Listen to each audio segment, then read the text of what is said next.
Rob and Big especially, and Fantasy Factory too, but Rob and Big was such a phenomenon. Massive. Like when MTV was at the biggest and it was this different thing for MTV, and like it's so weird to now look back at it and be like, man, I was a part of something crazy.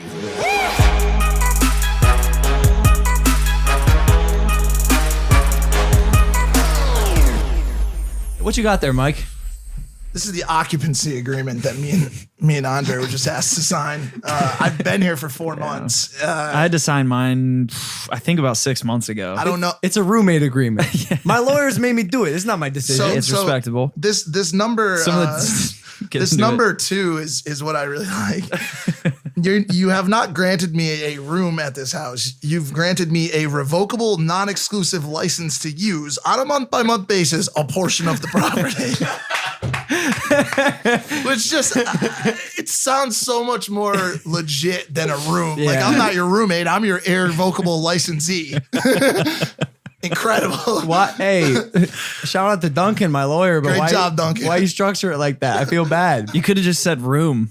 But it doesn't specify which portion of the property. Like, technically, you could live anywhere. Anywhere I want. You could live in my bathroom. And that does give us the right to kick you out and put you outside, too. Hey, yo, by the way, in 3 days' time. Owner may terminate this agreement by giving occupant 3 days. Thanks, man. So fucking lenient, dude. What am I gonna do in 3 days, bro? I moved across the country to this shithole. What am I gonna do? Go back to Stamford, Connecticut? 3 days, mom, I'm home. Hey, you'll figure it out. I have a renter in my fucking condo in Connecticut. What am I gonna do, bro? Welcome back to Impaulsive, the #1 podcast in the world. That's a fact, by the way. So if you're not subscribed, you're good. Hit that subscribe button. We do an audio-only Q&A with the guests after the visual is done for your listening pleasure. I feel bad about this. Just honestly, though, sign the fucking paper. It's already signed. All right, great. I signed it at Hey Big Mike. Always plug. This is going to be a good one.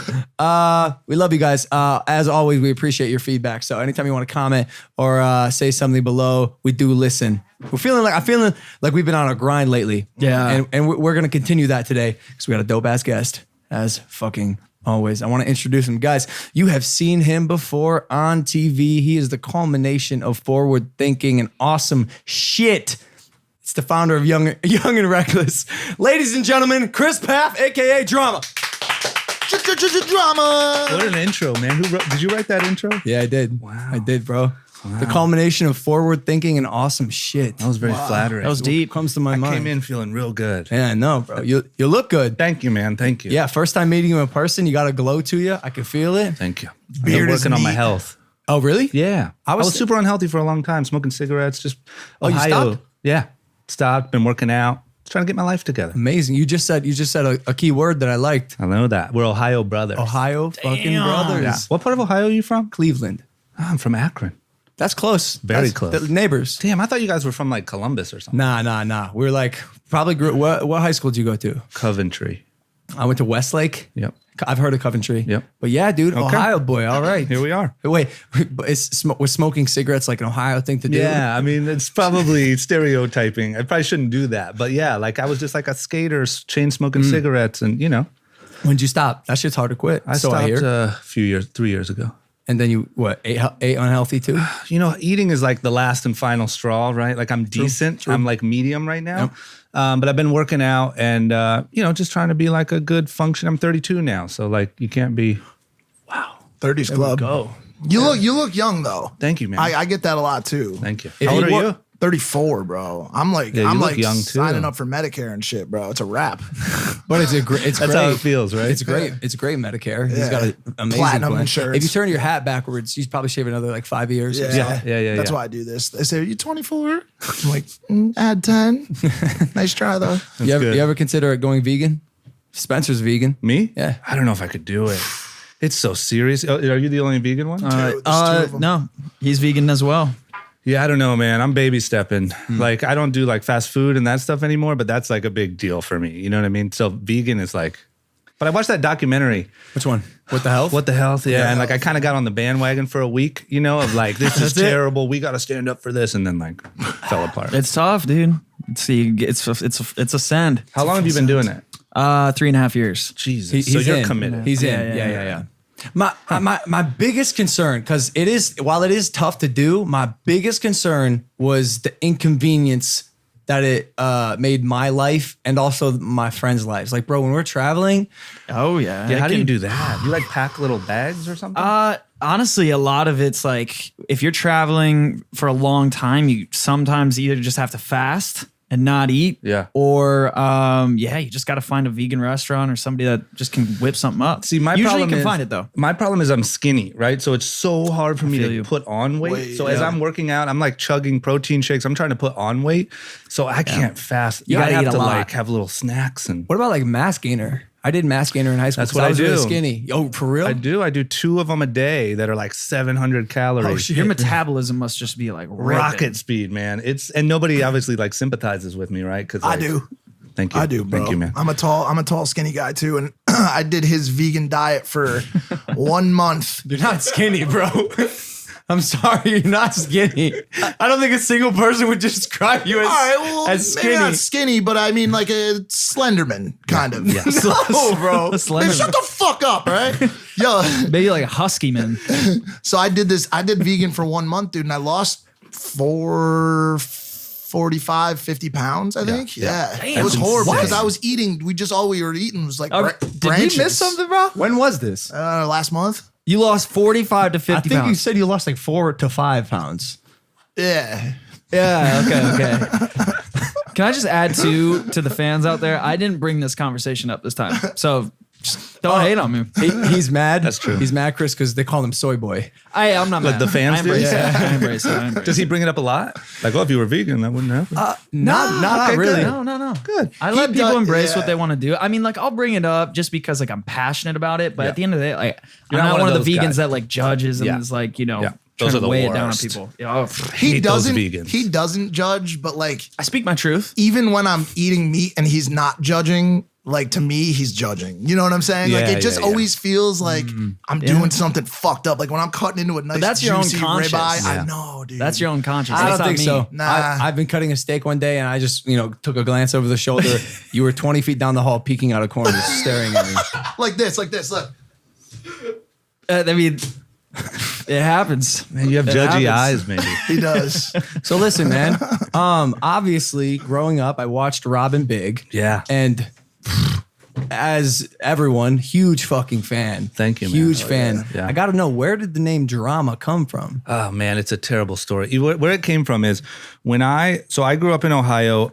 My cousin Rob, who was the genius behind Robin Big, he moved to LA when I was like, I don't know, 3 years old, right? I didn't really know him growing up. What's the age difference there? 13 years. So he moved out when he was 16. Oh, damn. Okay. And he grew up in Dayton. You know where Dayton Yep. is, right? So far away. So I didn't really know him growing up, but we knew.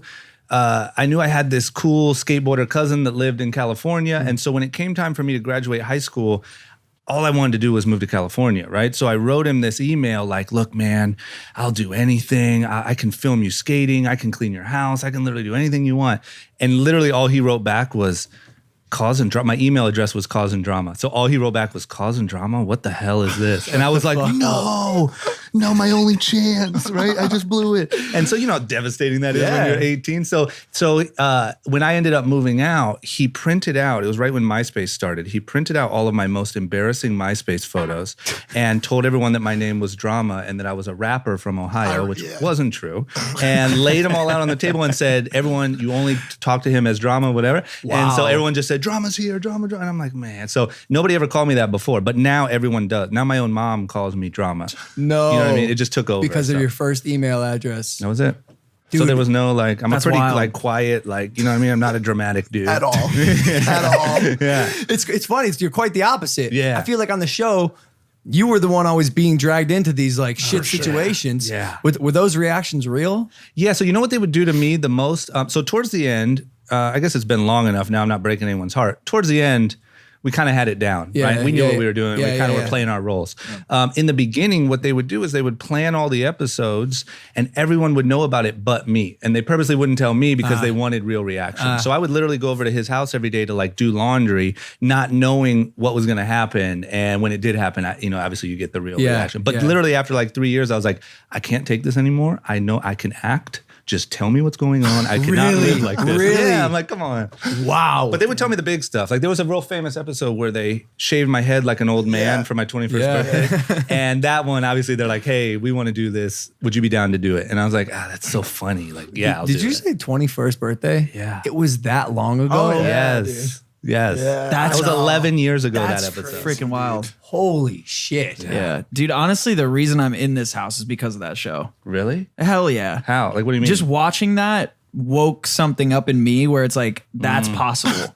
Like just being with your homies in a mansion in LA, like that, growing up in Michigan, that's like you know, that's not in your reality. Yeah, you guys remind me of like the modern day version of that, right? Even down to the love sacks, right? I mentioned it, you didn't, but all the love sacks we used to have that at the house, right? Yeah. And like it just reminds me, like making use of the garage, like that's how it felt. You Well, know? the jokes still go on. When I moved in here 4 months ago, everybody knew about this little joke that was about to happen. When I went to move my bags into my bedroom, my irrevocable whatever it's called in this fucking contract, I walked in, I put my bags down, and they had put a 10-foot alligator in my fucking bed, dude. And I like didn't, an alive alligator. yeah. Okay, Yeah, well, real listen, life- hey, real life gator. And I did not know it was real or fake. And then its eyes started doing that thing where it like rolls a little bit. And he started, I think, kind of growling at me. You got to keep your head on a swivel in this house for sure. That's a big fact. You gotta- You you gotta haven't even always seen be the whole looking. house, man. No. It's like people are like, yo, this is like the modern day Fantasy Factory. Fantasy And Factory. yeah, I'd love to see it. I'm kind of scared now, but I'd love to. fuck, I should have planned something. No, he's probably happy. flashback. Yeah, I know. It would have given you PTSD. Not again. Do you have like a crazy sixth sense now because of everything you've been through? Like, do you feel if something's about Like to for happen? danger? No, I don't think I do. It wasn't. This is the thing, like, because a lot of our executive producers were the guys from Jackass, right? Oh, Jesus. That's terrifying. Yeah, and those guys were like scary. Who was man. it, like Tremaine and shit? Jeff Tremaine. Yeah. And so, but you know, it was never like anytime it was too scary or embarrassing, they would tell me. It's only when it was like, yo, Drama's gonna come in here and we're gonna try to like put hooks in his belt loops and hang him to the back wall. You know what I mean? Like that would just happen. They would just grab me and I'd be like, oh man, all right. You know, so it was never too tragic. When you were hanging from the wall from little hooks, did anyone in that house ever think that you were going to be a bona fide business mogul? Like, be honest with me, bro, because when I watch that show, dude, like, That's you. what? You're the guy hanging from hooks Now. who's now going to start So a business. Ah, there you You're go. our drama. Yeah, potentially. Oh my There you God. go. But honestly, like, that was not what I thought was like. I didn't know it was gonna happen, right? But like, you literally have now gone and started a clothing company, right? Yeah. And now are talking to other moguls and other business people on a podcast. So how did all that start? Yeah, I don't. To answer your first question, like I don't.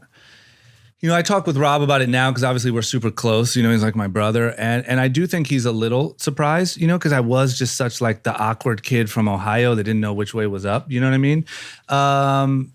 But at the same time, I think that I always, outside of the show, like persona, I was always really focused and like paying attention more than anything. Like I was learning. I was trying to learn. All that I wanted out of life was to have a decently successful life in Los Angeles. That was my dream come true. So I was ready to work. I was paying attention. I was doing all that. So yes and no on the like surprise level. I wasn't as dumb as I looked on TV. You know what I mean? Yeah.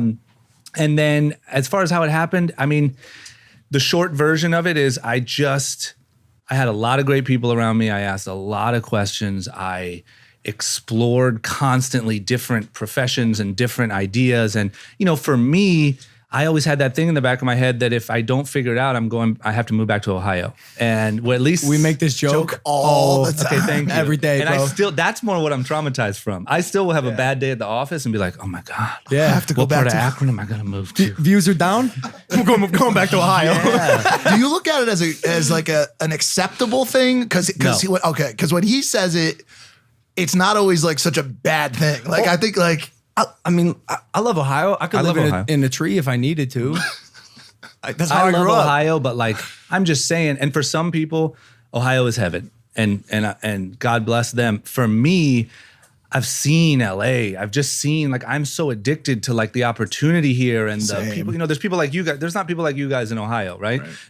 There's people. Everyone's so hungry. Everyone's trying to figure something out. Like it's summer all year round. Yeah, except for right that's now. right now, But, yeah. but you know what I'm saying? I don't know. It would be really, really rough. So that's kind of always the like battery in my back is I don't have a safety net, right? I couldn't, even though contrary to popular belief, I don't think I could call Rob and be like, hey man, will you just kind of cover my bills? And like, he'd be like, go back to Ohio and figure it out, dude. Like I'm not your dad. Well, I don't think you need to now, though. Well, no, now we're good. But that was like that was my fuel, right? So my thing, I just talked to everyone. I explored everything. I tried a bunch of stuff. A lot of my stuff failed. We tried a bunch of businesses and a bunch of stuff. Young and Reckless was the perfectly in alignment with our fans, perfectly something I was passionate about. It just timely, worked. relevant. Like the Yeah. messaging was always right at the right place at the right time. Yeah, and has been able to, my biggest thing was my worst fear was that it would be my merch, right? Because I didn't look at myself as like a celebrity or somebody that could really scale I don't think I'm an entertainer, right? I wanted to be a business owner. So what I did was I went out and tried to do deals and, I had stuff all over the Vine stars when they were first going. I was super hard on that. I have a story about that. I'll let you continue. So I went super hard on that so that it wouldn't be limited to my thing. And now the brand is 10 years old. 2018 was our biggest year we've ever had after a slight dip with retail running into so much trouble. But it's been able to last and survive, I think, because the idea just hit. How did you come up with Young and Reckless? You know what it was is how old are you? 23. Okay, so I don't know if this might be before you, but when I was in high school in Ohio, one of the big brands was Famous Stars and Straps, Yeah. Travis Barker's brand. It was that famous F with the star in it.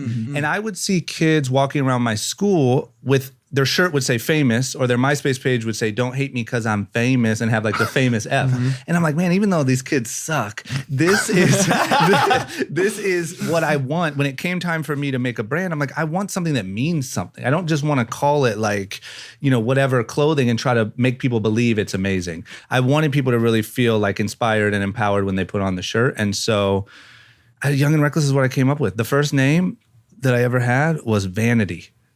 Thank God. Thank God. Thank God. That bro. better ideas Ended up being prevail, a right? nightclub at the Hard Rock in Vegas. Thank you instead. so much. So yeah, it just progressed, and Young and Reckless was the one that stuck. Damn. That's awesome. And, just hearing you talk, I'm seeing a lot of similarities with Maverick and this brand that I've built is because I had the same thought. It's like I didn't want to make Logan Paul merch. Yep. That was my biggest fear. Like I don't really give a fuck about people wearing a shirt with my face on it. Yep.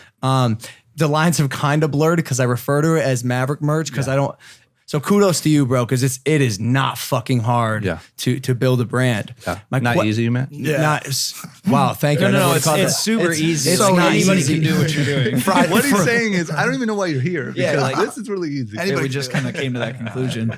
Friday vibes, man. It's Friday, bro. He's getting into the weekend mode. He's good. But let me tell you one more thing that is just a thought of mine is I think that when I started Young and Reckless, merch wasn't cool, right? What was cool was like these big brands that maybe you kind of knew the owner, but you didn't. Maybe like Tommy Hilfiger, you were glad he was there because you trusted this old guy knows what he's doing. But it wasn't like you didn't follow him on social media. What you guys did is when you came in, you really made merch the thing. And then all of these big companies started being like, how do we connect with our consumer like these people selling merch are, right? Now we have no connection. Now we're too big and too mysterious and too weird. So I think you came in at a different time and you did the right thing for your time. You know what I mean?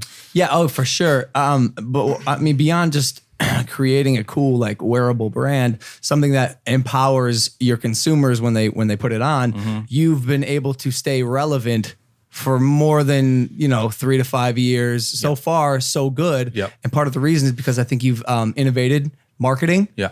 Like you said, when you reach out to the Vine stars, Yeah. hey, I was one of those people. Yeah. And it's funny because, man, Young and Reckless reached out to me. They're like, yo, we'll hook you up with free gear. And I'm like, free clothes? Amazing. Still living in Ohio, by the way. So I didn't have to pay for clothes. I was like, amazing. Put on a t-shirt. Now I'm like a walking advertisement for the company. And then you guys invited me out here. I went to the little Showroom? Yeah. They hooked it up. I was like, man, this company's great. But now, bro, these influencers are getting smarter, bro. Yeah. They won't do it. They won't do it. It just, if you give them clothes, like few of them will wear it. Yeah. So how have you went from that to the type of marketing that you're doing now? Because you said 2018 has been your biggest year. You're still doing something right. Yeah. I think the biggest thing is like you used to just be, so the old streetwear model used to be just gift, just send boxes.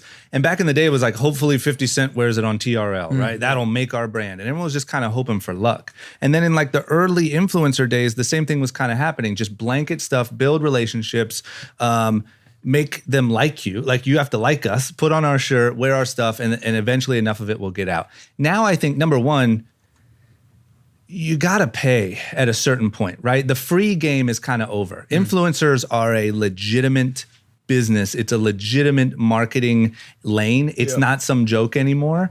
And so you have to be willing to pay. Second to that, I think that you can't just pay and blanket everyone anymore. You have to be incorporating brand. You have to find influencers that really match your brand and what it stands for. And do people even look to them for how to dress? Like you can have someone wear your shirt all day long, but if no kid is waking up in the morning and saying, I want to look like so-and-so, it's not really going to be worth anything. So it's finding the right people. It's finding out how to build a brand through influencers, not just get your logo out there, and be willing to pay a little bit. It's funny you say that because there's maybe one brand that still doesn't have to pay. And so we've had such success with our influencer program and using just product. Obviously it's not t-shirts, it's $1,600 sacks and Sactionals couches. But what else have you done to market the brand as of recently? Are you seeing successes from a media buying standpoint, or you guys are, I'm sure, buying a ton of media, right? Yeah. And also to your point, real quick, for anyone out there starting a business, I'm talking about specifically apparel, which is like the most competitive, come and go, trend driven business there is. Yeah. If you are smart enough to create a business where, of course, everyone would love a free, massive beanbag in their house, right? You can get around some of that stuff. Yep. And I think that's something interesting to think about when you're starting a business for the first time is like, is this going to be easy or difficult on me? You know what I mean? As far as what we're doing, we see a lot of success with influencers still, like I said, still like brand partnerships with bigger celebrities and stuff like that. Like we did a project with 21 Savage not too long ago, and that did really, really well. Yeah. Do you guys sell clothes in London? Not in a big. He's back home. All right. He's back home. Just curious. I forgot that was a setup. Jeez. That's messed up. Yeah, that's messed up. No, but he's home. Yeah. He's home. He's good. Yeah. Yeah, he's For released now? on bail. Yep.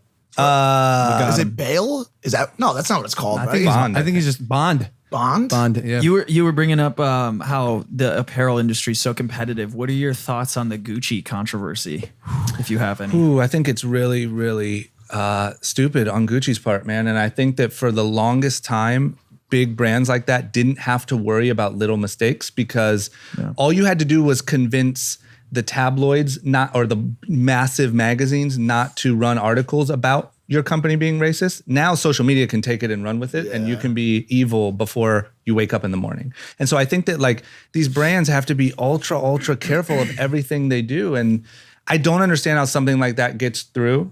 I'm the first guy to be like, oh, it was probably just a mistake. Like they didn't mean that, but that's like pretty think about bad. We thought the same thing. That one was there is no mistake there. No, I've tried to find a way to be like, oh no, that's That not one was bad, bad, but yeah. it's bad, and you just can't be an idiot anymore. You know what I mean? Because Logan can post about it, and your whole brand is hated overnight because you can't control media anymore. You know what I mean? And How do you think they can? How do you think they'll recover? What do you think is? I don't know, man. It's tough. I think that, Gucci has been around for so long and they're such a part of like a bigger conglomerate of brands. Like I would be surprised if, I'm not saying what's right or wrong, but I would be surprised if they went out of business. I just think they have a lot of work to do. You think they took a real hit? Sorry. No, I think was they going took to a real ask the hit. same question. What's happened to the stock since it happened? Because here's my thought on it.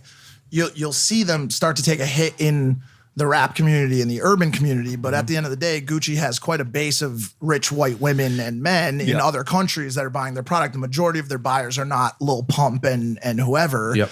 And so, I mean, how much has it really affected their stock? And if so, like how short term is that effect? Yeah, so their stock, I'm not clear on what it's doing, but one thing that I will say that you can't discount is rap is the biggest genre of music in the 100%. world right now. So those are rock stars now. Yep. And the same way that Louis Vuitton just had Virgil design their whole men's line, streetwear and urban is king. So if Louis Vuitton is saying, hey, we need Virgil, obviously it's kind of starting now at urban and trickling down. Yep. All the weird, rich, old, whatever people are trying to dress like streetwear people is what must be happening. So my point is, I think it's easy to be like, oh, but that's just the urban community. I think the urban community runs stuff, and Gucci might not realize how powerful that urban community is.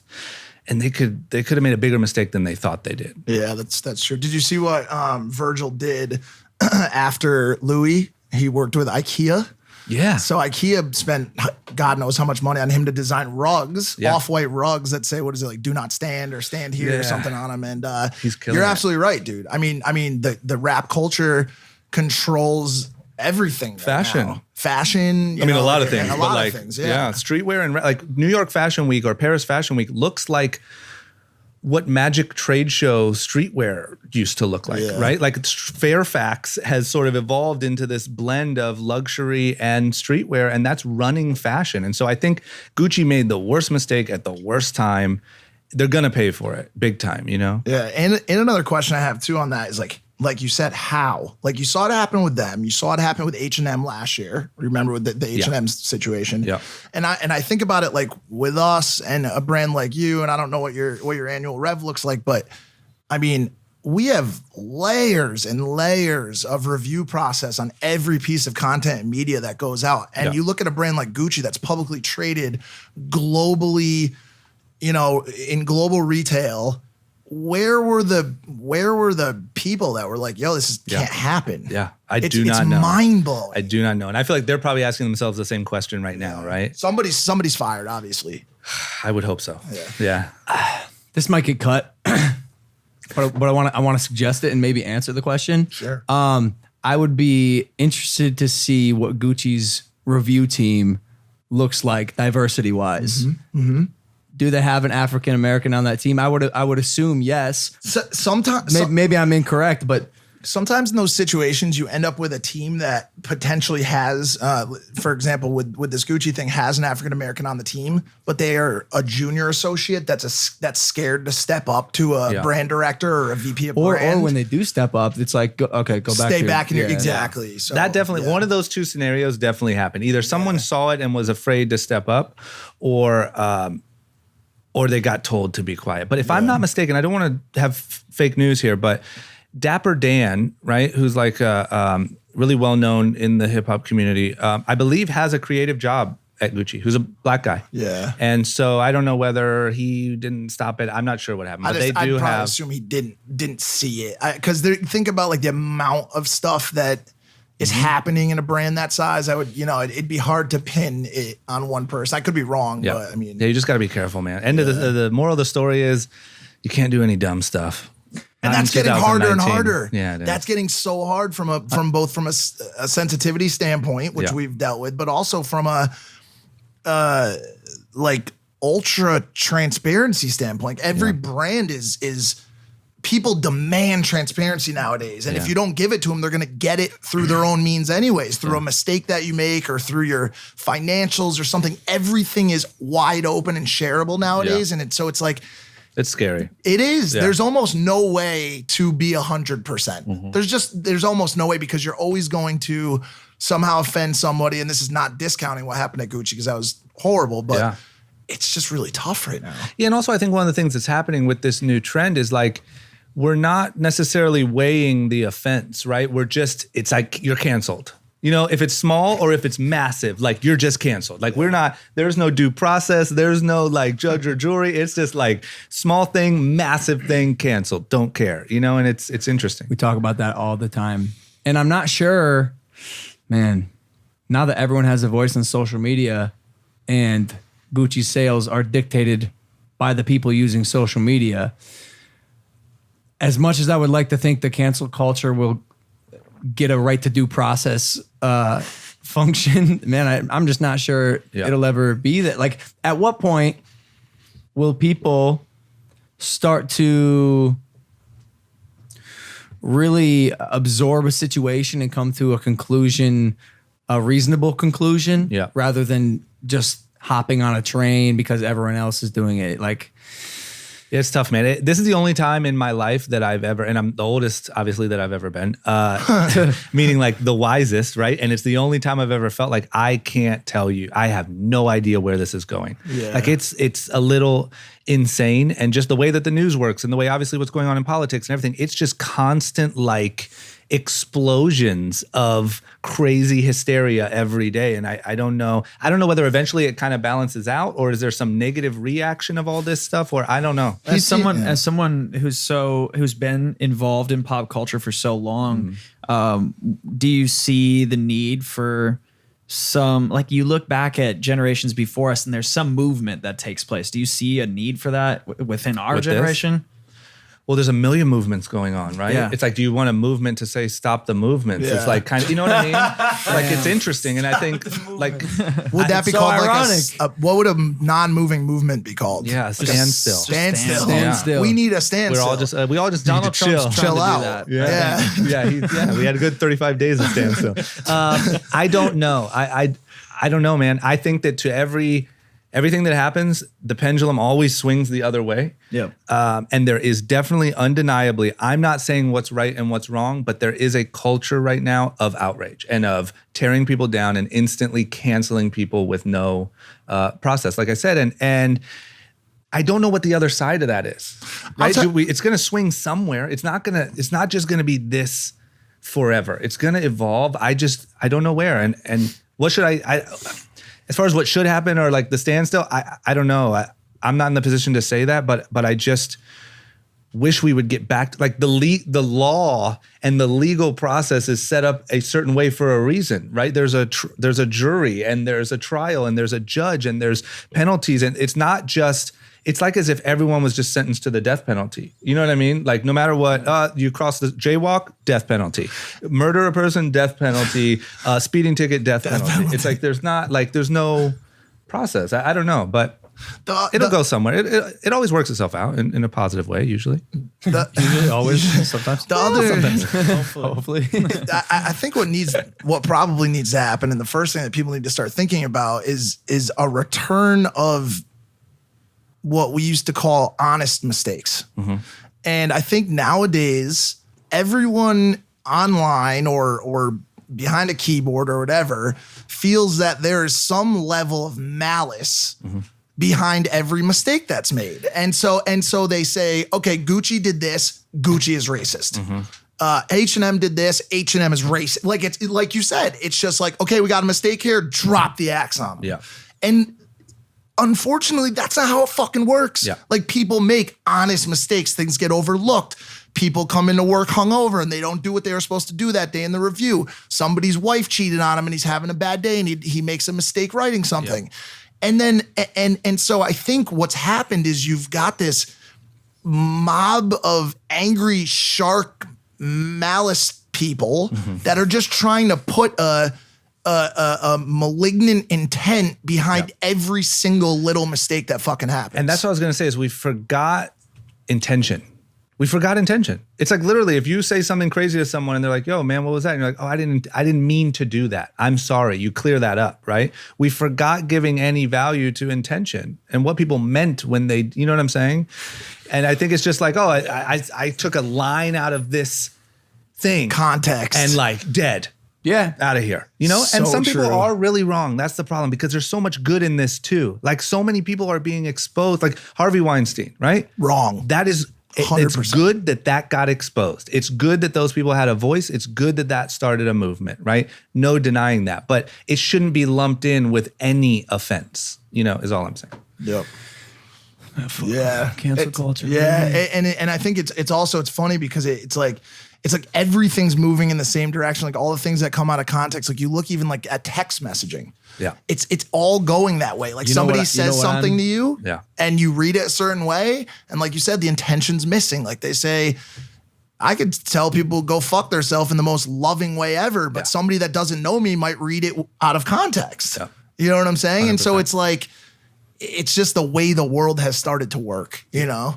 But I get it. I feel bad for what's going on because I do honestly still believe, at the end of the day, everyone has the best intentions, right? Everyone wants everyone to get along. Everyone wants to be happy, healthy, love each other, like not on some hippie stuff, but I do believe that. And I think that there's just this moment happening of everyone being like, yelling at each other, screaming, oh, this is all crazy, so I'm going to go be crazy. And that's not a healthy way to live, right? So that's why I think it does come to an end, because nobody enjoys this. Nobody. The accusers don't enjoy it, and the accused don't enjoy it. I'm telling you, man. I believe the accusers love it. Some. They love ruminating, and some of them sometimes. But man, boy, is it fun to hate sometimes, man. Like not me, but you don't hate from a happy place ever, right? You just never do. Yeah, but you know how many people aren't happy. But that's what I'm saying. So no one's happy So we gotta make in the them happy. equation, right? So the accusers, I don't want to say that. I want to be super careful here. But what I'm saying is the people that are constantly outraged aren't in a good place, right? Like that's not a good feeling. No matter what the offense is, that's not a good place to be. Okay, I see what you're saying. The ones that are being accused or that are guilty are obviously not in a good place. No one's in a good place. What's in the this saying? scenario. Hurt people hurt people. Hurt people, Yeah. hurt people. Right? Yeah. But it's a messy one, man. I think a big contributor to it all is you have this shift of generational, like how content's being consumed. You have all the major news networks, all these major stations are owned by like 6 companies, and now you have that influence being transitioned over to people who just start YouTube channels or who, like yourself, who start companies. I feel like a huge thing. It's is like that a shift. rat race. Yeah. Did y'all ever have an issue with anything, or has it been No. clean? Is this wood? No. I think this is wood back here. Good for you. Hey, maybe it's possible to be perfect, bro. No, far from. We've had our own issues, right? But but never. I've been super duper careful, and Well, I mean, the first thing that comes to my mind is like your brand is called Young and Reckless. yeah. No kid has ever taken that too far. Well, not. In the name of the brand. Yeah, not on my, but we've also been careful of that. Like we are very careful with what we say. Like we know we can't encourage people to go jump off your house, right? Like we know that that's a risky thing, right? Yeah, and even I think for me, to be honest, I learned that lesson pretty early because when we were starting our TV show, like I said, our executive producers were the guys from Jackass, and MTV had been in some legal trouble because kids were hurting themselves trying to emulate Jackass. Hell yeah. Is that when they put the disclaimer at the beginning? Yeah. With Johnny Knoxville telling you train I professionals? believe that's where it started, but it was gotcha. super serious. So anything on our show that you could directly like copy, we couldn't do. It had to be so outlandish that you couldn't copy it. That's literally YouTube just laid that hammer down. Really? Community guidelines, In yeah. that anything that is easily recreatable, Yep.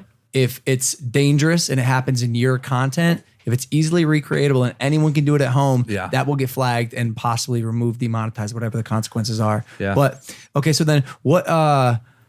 Excuse my ignorance, but then what? In your mind, Young and Reckless, what's the meaning behind that? Yeah, so that's what I was gonna say too. Like I really try, when I created it for people that were like me or like what was pumping me up, right? And that's leaving your small town, not going to college when your parents say you shouldn't, going out there and disregarding what people say you should do to live the life you want to live, whatever that is. It doesn't matter if you want to go travel the world, you want to start a company, you want to be a daredevil, whatever you want to do. It's that feeling that I think I try to promote, right? And that's the type of people I talk to on my podcast, and that's the type of, you know what I mean? Like I want people to come up to me and say, look, I dropped out of college and started my business because of you, and this year we're doing $5 million in revenue. And you know what I mean? Because that's how I felt. Yeah. I felt like moving to LA, listening to people. I wanted to work at a skate shop and live in a 1-bedroom apartment. Like my life is a dream. You know what I mean? So I think if I can pass that on some way, and all I did was paid attention and listened to people and asked advice. I didn't go to college. I think if I can pass that on to people, that's the goal, And if they're wearing a Young and Reckless shirt while they're doing it, great, perfect. So how do you keep those ideals? Because it's very easy to get lost in the sauce when you come to LA and you're on a TV show and you have a multi-million-dollar apparel company. Yeah. How do you keep the thought in the back of your mind, like if this doesn't go right and I need to keep this grind up, I'm going back to Ohio versus forgetting about it, which a lot of people did. Yeah, so I think that when Rob and Big, our first show really took off, I was 19.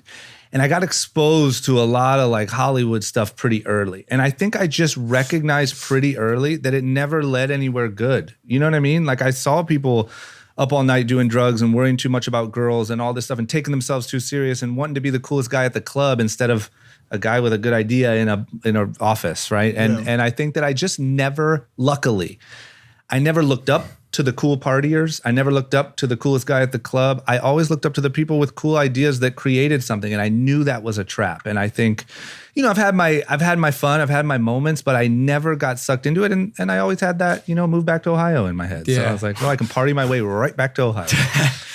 They got good parties in Ohio. Come on, They man. do, but they're not the same. What do they got going on in Akron these Not the days? same. Yeah, the Akron parties aren't even like the Cleveland parties. No, that's man, that's cool. I also don't look up to the party goers, etc. But part of the reason I do like to have fun and party is because I believe life is about balance, like work hard, play hard type thing. But also man, that's where I draw a lot of my inspiration from. That's where I get a lot of ideas for, for example, us opening the podcast, talking about XYZ, seeing the culture of LA, because a lot of people don't have that inherent thought that you said you have. Is luckily you look up to businessmen, and people who want to create stuff. Yeah, I don't think that the party culture in LA or what's going on at Hyde or Warwick will ever drive strategy behind a brand, but I will tell you it drives a lot of fucking content, dude. And let me tell you this, because don't get me wrong, a big part of having a clothing company that's doing well is big parties. We still do big parties at the big clubs. And don't get me wrong, I still go out, still drink, still have a great time. It's when you start to base your self-worth on how you are at Hyde or One Oak, that's when you see people start to fall off, right? They're more worried about, do they have enough girls there? Do they have this? Are they cool enough? Do they have bottles, a table? You start to put your value more in those things and not on what you're actually creating. That's when you get screwed. Yeah. A lot of successful people party really hard. It's not that. It's just, you got to be careful where you put your value. Plus, once you jump it up past alcohol, I feel like that's when it turns up real goes quick. south real quick. It turns up real quick. Yeah, you guys at the end of the day are tame. I am now because I was forced to be. At You the know end- what I'm saying? At the end of the day, you're pretty tame compared to the LA culture out here. Yeah, yeah, for sure. So you guys aren't lost. He's in the referring to sauce. drugs. We don't do drugs. Yeah, no. Yeah, drugs is never. That's where it all goes bad. Yeah. Pull the plug on the Don't drugs. do drugs, kids. Yeah. I have to ask, when you pitched this idea of the clothing line, did you pitch it to Rob? Did you pitch it to MTV? Were they like, wow, we want to put our hands in the sand with you? Yep.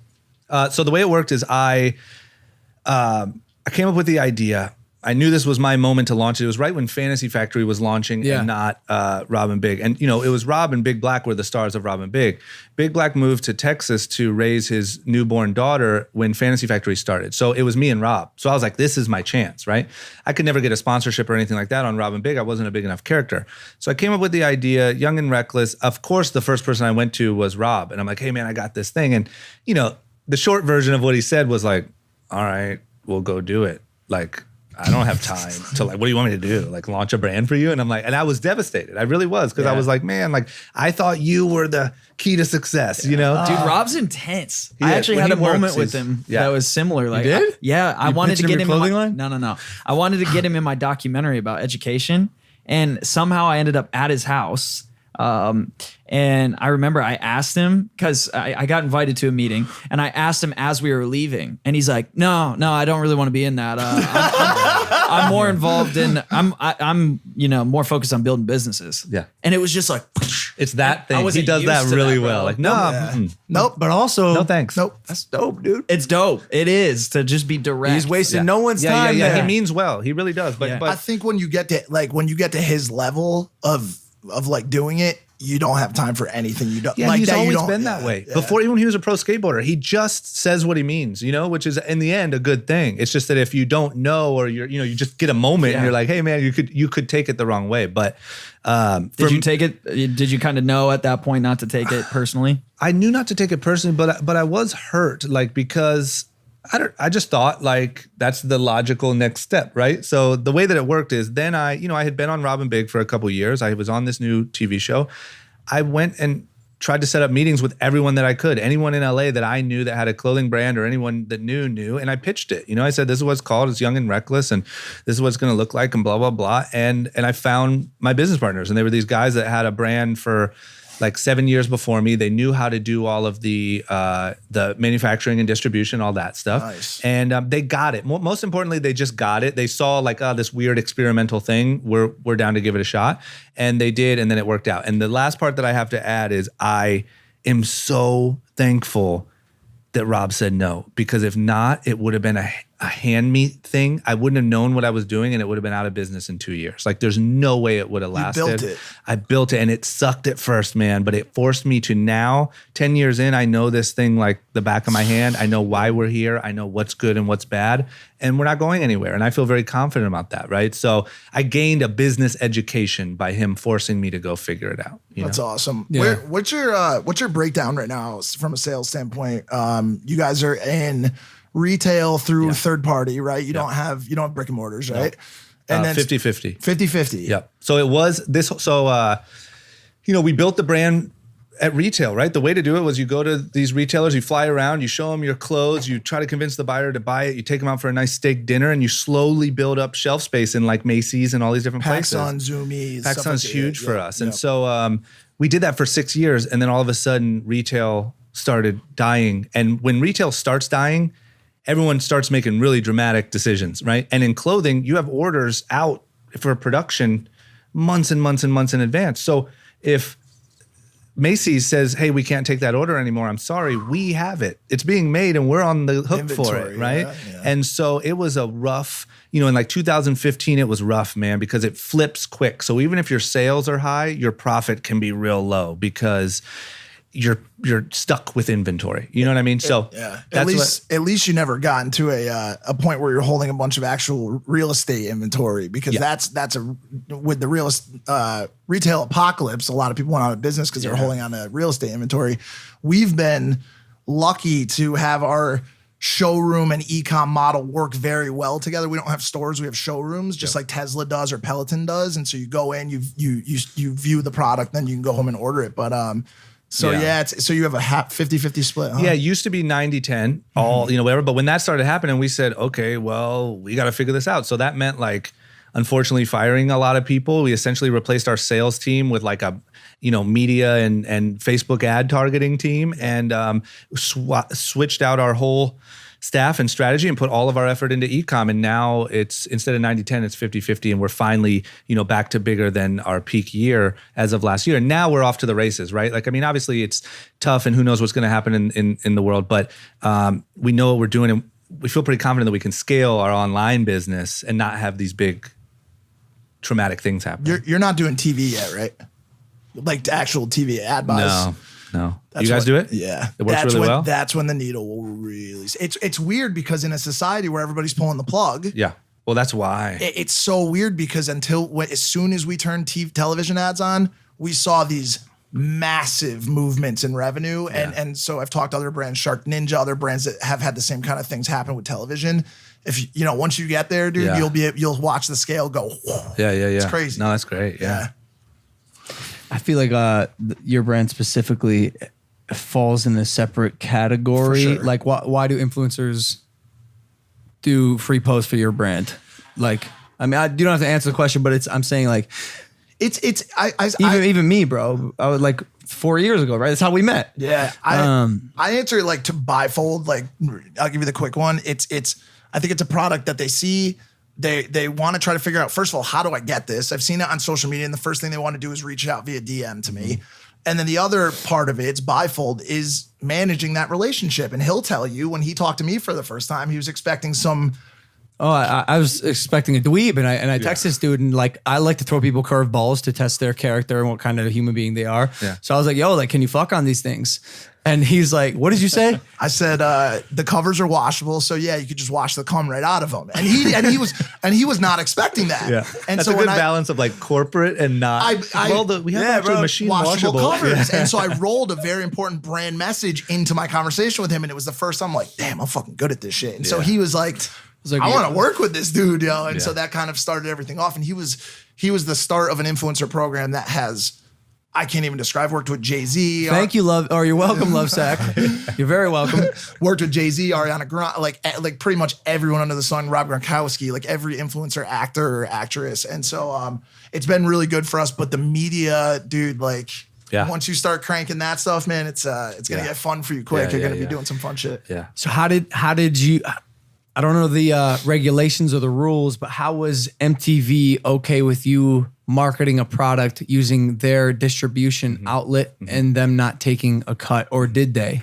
No, I'll tell you 2 ways that I got really lucky. Number one, they just weren't very savvy to that. Idiots. Morons. I think bro. that they after, shortly after that, they had a lot of shows with products and they did take integration. Now, that being said, not to totally diss them, they might have usually, but because Rob had so many sponsors, he had, DC stuff all over the place. And so he wrote out that obviously you're not going to get a piece of what DC sells. That's or Monster Energy or Red Bull, right? Like those are just his sponsors. So there was already things in our agreements that were, they didn't partake in any increased sales from brands featured on the show. So we got lucky, big time lucky. I got a question for you. That's a turn here. It's not a happy one. What was the passing of Chris like for you? It was tough, man. It was really tough. It was that was the first real adult friend that I've lost. We're talking about Big Black, by the way. Yeah, Big Black. Yeah, because I think when I was young, I had some friends pass away, and then as you get older, people pass away and stuff like that, and it's obviously always terrible. But that was like my dude. Like when I moved here, and I got off the plane and went over to their house to hang out. Like it was like Rob and Big before the cameras. Like they were just hanging out, barbecuing and hanging out, and like literally, I would sit with him until 3, 4 in the morning and talk about girl troubles or, we had a relationship on that level for many, many years. And so that was the first one. And it affected me way deeper than I thought. Like we're all tough guys. I think that when something like that happens, you're like, man, that sucks. I'm going to keep on trucking. And there was a day when I was driving to the office and I just started crying, like really crying. And I'm not really a big crier. And I was like, man, this is crazy. So yeah, it was rough, man. He was just so, you saw him, he made millions of people love him, right? Because of his spirit. And I think like being around him, you felt that even more. And being his friend, you felt that even more. And I think it's not the type of, you think someone like that's going to live forever, And so when that happens, it sucked. Did he ever give you something that you still hold on with you to this day? Like any piece of advice or just a moment? It's just more his attitude. He's so freaking tough. And I don't mean like, yeah, obviously he's tough. He's a 6'4", like 350-pound black guy. He's been through so much stuff. Like he dealt with real racism growing up in Mississippi and a little bit in Chicago. And he just had and obviously he was a super big guy. And even when Robin Big launched, like everyone would notice him first. Anywhere he went, people were on him because he spotted him from a mile away. And I think that was the biggest thing is when it came to life struggles, girl struggles when I was young and didn't know what to do, work, any of that stuff. It was just this sense of toughness that you knew how much he had been through and he's still able to like take his shirt off and dance like a stripper.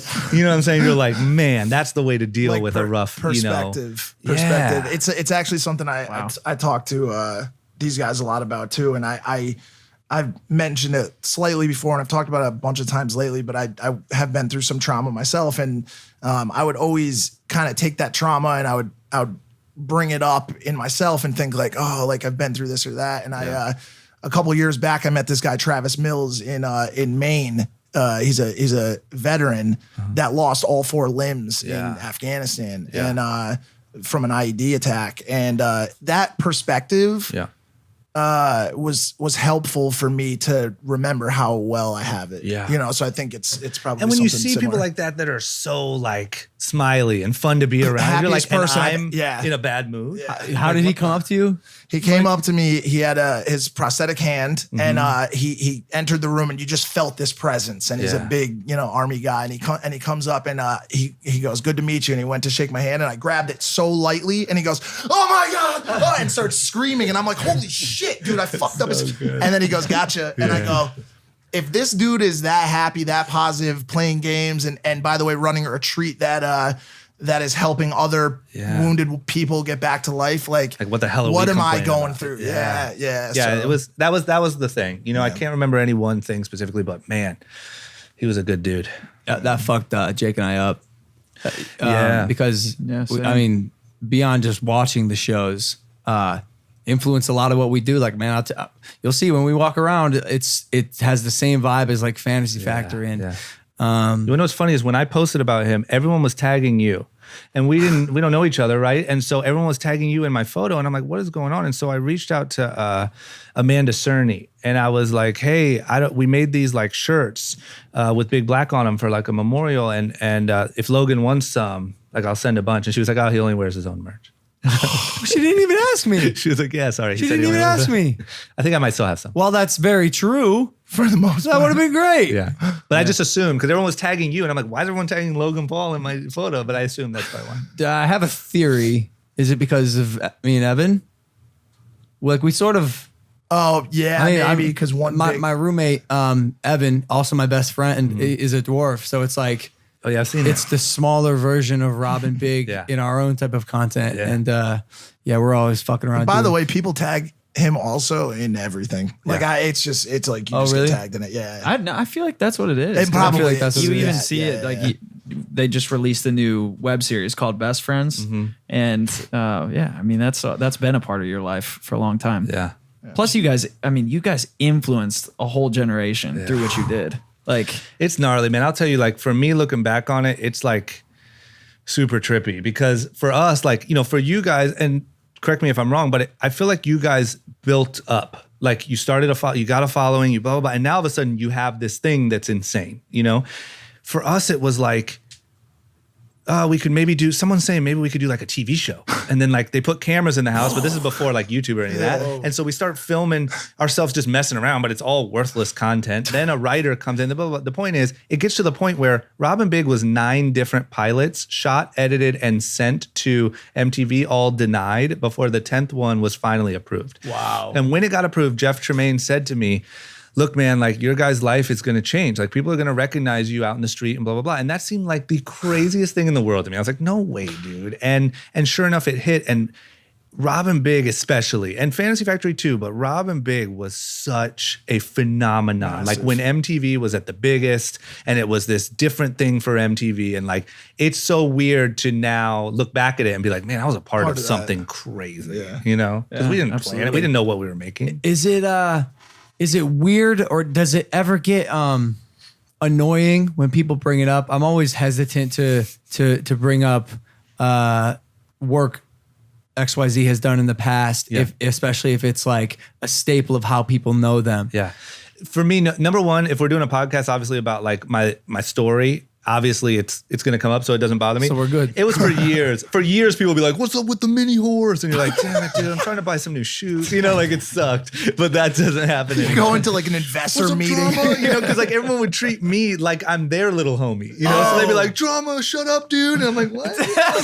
I'm on the phone. You know, like. They're like coming up to you and you're like girlfriend or wife or whatever. And they're like, yo, you going to smash Drama? And you're like, bro, I'm 32 fucking like, shut up, dude.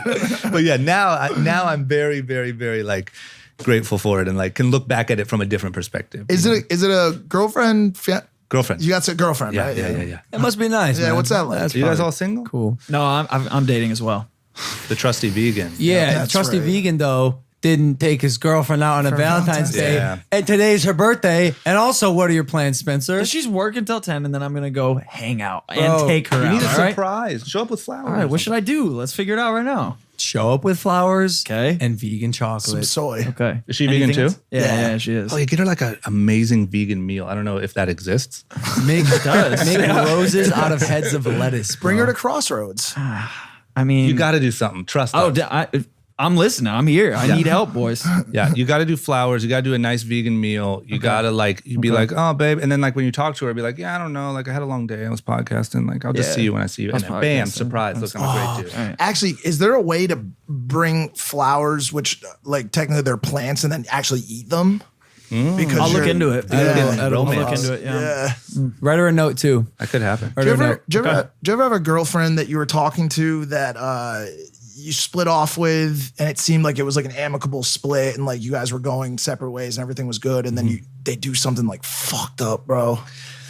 I've been pretty lucky, man. When I break up, I don't Like I unfollow, I don't check pages. Like I try not to feed into any of that shit, because that can happen so Disconnect. easily. And the moment you feed into anything, you're just lighten that thing back up. You know what I mean? And so I have been very fortunate. That's how I'm the same way as you with that. I tell people, I told him and plenty of other people, like when I put a Band-Aid on that wound and I start to see it heal over, I'm not pulling that scab back off. you I don't want to can't. revisit that shit. You can't. That's the big mistake that Yeah. everyone makes. Yeah. I think if you watch the scab heal without a Band-Aid, it makes you tough as nails, dude. And like, I'm sort of a masochist in that way. Like Like, what do you mean by that? say I get hurt. Let's go into analogy land right now. Say I got the scab of breakup, the wound of breakup. Okay. And it's like starting to heal. Man, I might scratch it a little bit. What's that mean? Like text, like, hey, what are you doing? Yeah. Ma- Or like a maybe. FaceTime. Or maybe. And then, it's a wound again, a little bigger this time and ugly and disgusting and smelly. But then you got And yourself then- a scar. Yeah. Now you got a scar. And they have a scar forever. Yo, that's Logan. tight though. That's tight. Scars. Okay, I mean- Scars are. But one day you're gonna meet Are a your part of wife me. and you're gonna have all these damn scars all over the place. And she's gonna be Yeah. like, man, I love you, Logan. You think But you a got all scar is these worse than this fucking Squirtle tattoo next to my dick? Why do you have that? Because I love Pokemon. I'm kind of quirky. Okay. Like I am quirky. I'm a geek and like I grew up loving Pokemon till like even now. And his name is Squirtle and it's next to my dick. Okay. It's a funny. Good enough for me. It's got a rich story right there. Yeah, I don't need any more. We were talking a lot about the fact that you have a business that's thriving, but I think something that's interesting because I've been following your journey for a while. You started getting really deep into personal development, Yeah. and I feel like I don't want to discount that journey. Yeah. I'd love to hear from you, like what motivated you to get into self-development and Yep. into becoming the best version of yourself? Because I got to believe that if you didn't do that, Yep. Young and Reckless probably wouldn't be where it's at. No chance. This is what it looked like for me. I think that I moved out here when I was 18. I had a lot of success early. I was kind of a part of all these shows and doing all this stuff. But I still had so many bad habits and I did not have the tools to be like really successful and happy and balanced and like really be a good person. And so I think, like I said, I was smoking cigarettes and just super unhealthy and all this stuff. And I think what really ended up happening for me is in around 2015, when retail started having trouble and our business got just clobbered, that took a huge toll on me and I got real unhealthy. Like I was every night just chugging wine at my house by myself, like mentally unhealthy, just wondering what it was all for. What am I even doing? What is the whole, maybe Ohio's better for me than California. I don't need any of this. And it was really like not good and dark and not anywhere where I ever saw myself going. Like I had these ideas of myself being successful and being all these things and whatever. But so the point is, I went through this patch. It lasted about, real bad for probably 6 months. And I just slowly started turning it around. I slowly started working out a little bit. I slowly started learning about meditation. I always thought meditation was the weirdest hippie Buddhist. I didn't know what it was, but it wasn't for me, right? And I learned about it and started using it. And then literally like I have my boy who like acts as my life coach. And I always thought life coach meant like, oh, like you have like a drug problem or something that you need someone, whatever. It's just keeping me accountable to goals and setting goals and where am I going with my business and how am I planning on getting there and all that stuff. And I think it just sent me into this journey of reading a crazy amount of books, having guests on my podcast that could help me with this thing and just learning how to have these tools. It's like, I think I don't want to say like, oh, poor me and other people have it better, but some families, maybe they're high level executives or something like that in business, and they can train their kids how to be super, super successful, right? That's not where I come from. And so even though I thought I was super sick at like 26 years old, I was just killing it. I didn't have the tools. I couldn't talk about any of this stuff. And it all added up and it imploded. And I think it put me in a real bad place. So now I just love it. Like, I think that, I'm not like a weird hippie guy and that sort of thing, but there's so much you can learn about improving yourself and calming your mind and not going crazy and setting goals and being grateful for your life. And they really do help. And I wish we learned it like in school or something, but we don't. So That's what he's working You're on. talking up his. That's what he's working on. yeah, if you could start a school where you do that, I'm working on a documentary about education. Yeah. And so I've got a bunch of schools that I'm visiting in the next couple months, but it's just wild. Education, especially in America, was designed to create factory workers. Yeah. And we don't live in that society. So we read the same books that our parents read. Mm-hmm. And what happens is our kids and us, like, we went to school and hated school. Like, we didn't have fun. Some people, you like school, but it's still, you're trudging through it. Yep. And education is never meant to stop. So I think what you've tapped into is true education. Yeah, and I think that the stuff you hear in school is just such a fraction of, you know what I mean? Yeah. It's like, here's algebra, here's whatever. There's nothing about how to set goals or how to, like, the fact that your mindset is something that is changeable and that you can work on it and exercise it like a muscle, and you can become more thankful for your life, and you can, all these different things. I heard a rumor that you had like affirmations or something you used to do. Is that true? Yeah, man. When I was in high school, I wrote down on a piece of paper, "I will be the most successful person I know." And I hung it on the mirror. Yeah. And by the way, fuck does that mean? What is it? Yeah. Is that monetary? Is that like a population thing? Yeah. I don't know, but I just had this burning desire to win and achieve success. And I would repeat it to myself in the morning and night, every time, 10 times a day. Yeah. And it came true in the most wild way possible. Yeah. And I remember when I wrote down my first goal ever, which was to buy a laptop, the laptop that I started editing videos on. Mm-hmm. I wrote it down and I was like, this is never going to happen. It's like a $1,200 laptop. How am I going to get this money? Then when it came true, I realized the power of creating a goal. Yeah. Because now I had something to look forward to that I needed to make happen because it was on a piece of paper. Yeah. Gets you moving. I'm extremely into that. And actually, after this podcast ends, I'm gonna go write a couple and hang the new ones up on the mirror for 2019. When I met Logan for the first time, I walked into 1600 Vine. Mm-hmm. Actually, I think it was like the first time we met. I came over and there was a Christmas tree that had a dildo as the angel and condoms on all the branches. He said, yes. So that caught me. I mean, I was like, this dude does it different for sure. That's not a normal Christmas tree.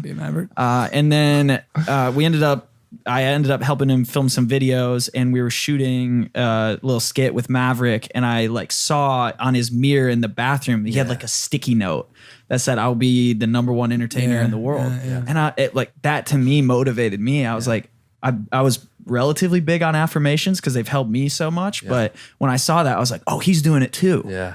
I thought I was alone in that process. There's a reason why. I mean, growing up, like I said, skater kid from Akron, like that stuff seems so weird. It's just so like, oh, I don't know, man. That's some weird spiritual, I don't know. There's a reason why so many successful people have the same story, right? There's a reason why these things work. And I think it's something that I wish we could sort of take the weirdness out of and just teach people how to do it. Like it's a course or something. Yeah. And you'd be amazed at how much, just because all you're doing is focusing your brain every day on what you want to do. It's funny you say that, because I think, because I am probably out of the three of us, the least developed in personal development and goal setting and those kind of things. And I've for reasons other than laziness and other people's reasons a lot of the time, because of things that I've been through and things that have taken the priority of my time and effort. But I think similarly to you, I found out the power of goal setting and key performance indicators and stuff from business. Yeah. And now I have to get a little bit smarter and just apply those same tactics to real life. Yeah. And set a strategic, 5-year strategy, set a tactical, routine with daily goals and so on and so forth. I still haven't done it or done a good job of it, but it's funny to hear from someone like you that kind of learned how to do it from a business stance first and then just apply it to your personal life. And then, it's just like anything. You dive into one book and then there's 3 more that come out of that. And then you find a podcast and then you find this. Like, if you want to go down that road, you can go down it pretty easy. And I think it's shocking how much information there is out there and how it's just another world that you're just not taught to think of the world that way, right? You think like learn. Some are lucky, some aren't. I don't know. Work hard. We'll see what happens. You know what I mean? There's a lot of science being conducted right now that shows like 7th grade as the cutoff period, where 7th grade is usually where imagination dies. So if you Sounds horrible. That sounds so sad. it's what happens though, unfortunately, because we focus so much on standardized testing and preparing kids to know certain things that. But I would aren't even argue too that applicable. it dies because you tell them it's not worth it. There's nothing to it. Absolutely. You tell them like, kill that, learn math. You know what I mean? Yeah. And so I think we kill it. It doesn't. I think you can get it back. Like, Yeah. look I at th- I Walt think- Disney, right? Like, you can't tell me his imagination was dead. And I think like the kids who are the reckless ones in a sense, or the mavericks, are the ones like us that end up like, you're such a rebel, you're getting in so much trouble in high school or whatever, that you end up being successful because you're so against that conformity. almost always. Yeah. You know, There's that So- saying, the ones who think they're crazy enough to change the world are the ones who actually do it. Yeah. It's a belief. I always feel weird when a girl, stranger, like even for you for example, walk into my bathroom and they see, I will be the biggest entertainer in the world. I will beat KSI on August 25th. I'm like, man, what do these people think? Like, probably think I'm a crazy man, but at the same token, I fucking am. True. I want to go to an audio only Q&A. I'm going to end the visual right here. But yo, Chris, thank you for coming on, dude. Thanks for having Where me, can they man. find you on social media? Drama on Instagram and Short Story Long on for my podcast. Of course. Shout out Ohio. Couple Ohio boys in the house. There we are. Hit that subscribe button. Audio only Q&A on Spotify and iTunes right now. Impaulsive, the #1 podcast in the world. Thank you guys for listening. Take it easy. Peace.